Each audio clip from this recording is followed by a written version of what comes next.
Alright, magandang hapon na ho sa lahat natin ng mga viewers Luzon, Visayas at Mindanao all over the world. Welcome naman sa ating panibagong video, panibagong reaction, mga ka-aksyon, mga kakamping.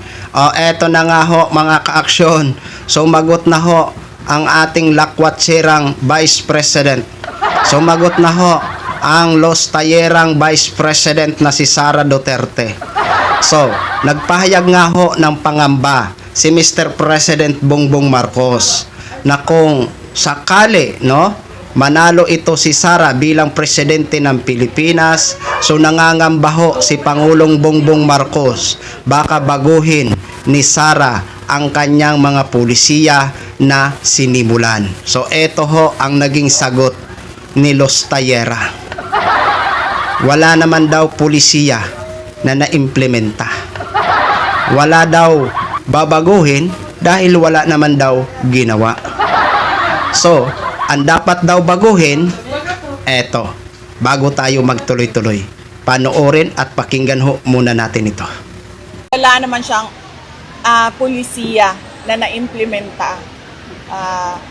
He has done nothing, so there is nothing to change. Nangangamba po daw si Pangulong Bongbong Marcos Jr. na kung sakaling kayo po ang manalo bilang presidente ay baka baguhin niyo po daw ang kanyang mga pulisiya na nasimulan. Your comment on it? Unang-una, wala naman siyang pulisiya na na-implementa.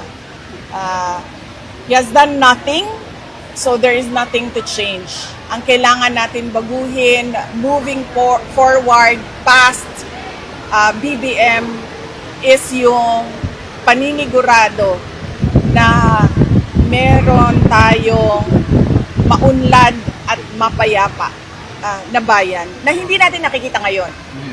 Diba? So yun yung sagot ko. Walang babaguhin dahil wala naman siyang ginawa. Ang talino talaga ni Vice President sumagot, ayos na ayos. 'Di ba? Para sa akin nagmukha kang katawa-tawa sa naging sagot mo . Ano ang sabi niya? Wala naman pulisiya na naimplementa. Kaya wala dapat baguhin kasi wala naman daw ginawa si Pangulong Bongbong Marcos. Ang dapat daw baguhin na yung panigurado na mayroon tayong maunlad at mapayapang bayan. Kasi ang gugulo kasi ng mga supporters mo. Sila kasi ang gugulo. Panay rally dito, rally doon. Na hindi namin alam kung anong pinaglalaban. Diba? Pero tika muna. Naniniwala ba kayo na walang mga pulisiya si Pangulong Bongbong Marcos na pinapa-implement ho ngayon sa kanyang administrasyon? Naniniwala ba kayo? Hindi ako naniniwala . Kaya in my own opinion, isang kasinungalingan ho ito. Kasi ito ho ang nakita natin. Nag-research ho tayo at ito ho ang ilan sa mga lumalabas na mga pulisiya ng administrasyon ni Pangulong Bongbong Marcos ngayon na pinapa-implement. Eto ho mga ka-aksyon, mga kakamping. Basa.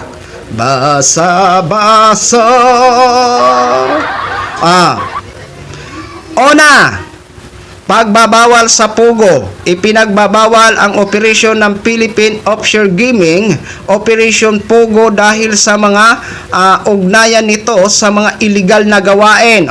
Unang pulisiya na pinapa-implement ho ngayon. Pangalawa, West Philippine Sea.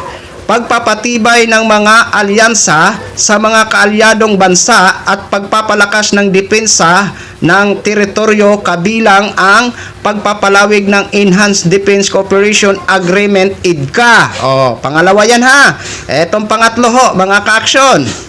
Basa action man. Kampanya kontra droga. Binago ang pamamaraan ng war on drugs upang mas nakatutok sa rehabilitasyon, edukasyon at paggabay sa komunidad kaysa karahasan. Pang-apat, bagong Agrarian Emancipation Act. Nagpapatawad sa bilyon-bilyong utang ng dangdaang libong benepisyaryo ng reformang agraryo.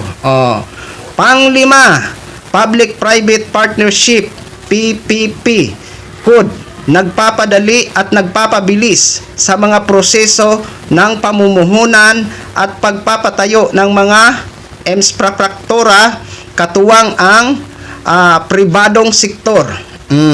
Pang-anim, pagsasabatas ng 2026 national budget, nilagdaan ang batas para sa pinakamalaking alokasyon ng pambansang pondo upang isulong ang reforma sa edukasyon, kalusugan at seguridad sa pagkain. Pampito, pambansang bawas buwis at turismo, ipinasa ang batas para sa VAT refund para sa mga dayuhang turista at pagpabababa. Yan ho mga ka-aksyon, mga kakamping. Ang pinapa-implement ho ngayon ng administrasyon ng mga pulisiya. At yan ho ang pinapangambahan ni Pangulong Bongbong Marcos na baka baguhin ni Sara Lustayera kung sakali ho siya ay manalo bilang presidente ng Pilipinas.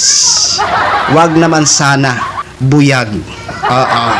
Yan ho mga ka-aksyon, mga kakamping. Kaya ano sinasabi mo na walang ginawa na pulisiya na si Pangulong Bongbong Marcos? Sos Maria Josep naman, Vice President Sara. Sos Maria Josep. Ano daw sabi niya?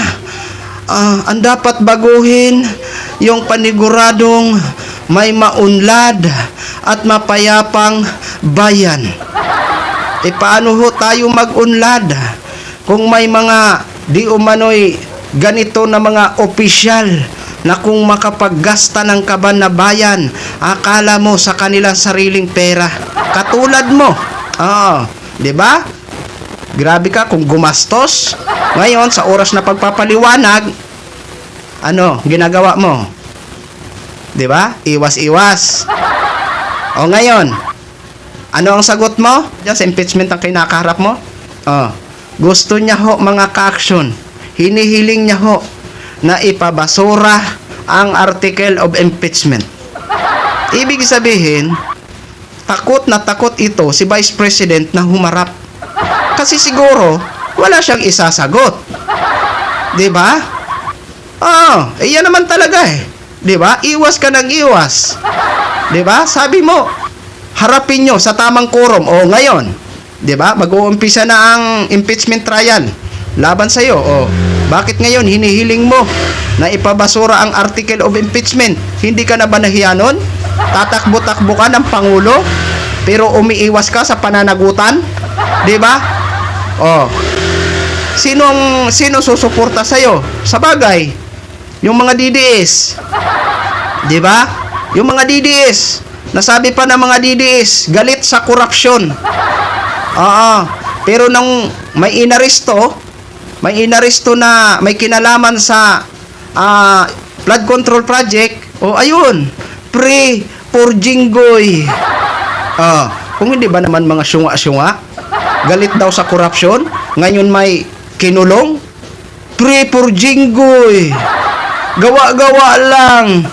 Yan yung mga naratibo ng mga DDS eh. Di ba? Kaya yan ang naging sagot ni Vice President. Para sa akin, nagmukha kang katawa-tawa sa sagot mo. So yun lang ho mga ka-aksyon, mga kakamping, no? Gin-share ko lang ho sa inyo yan. Maraming salamat ho sa ating mga viewers, Luzon, Visayas at Mindanao all over the world. Ako po ang inyong lingkod, si The Action Man. Have a good day, everyone.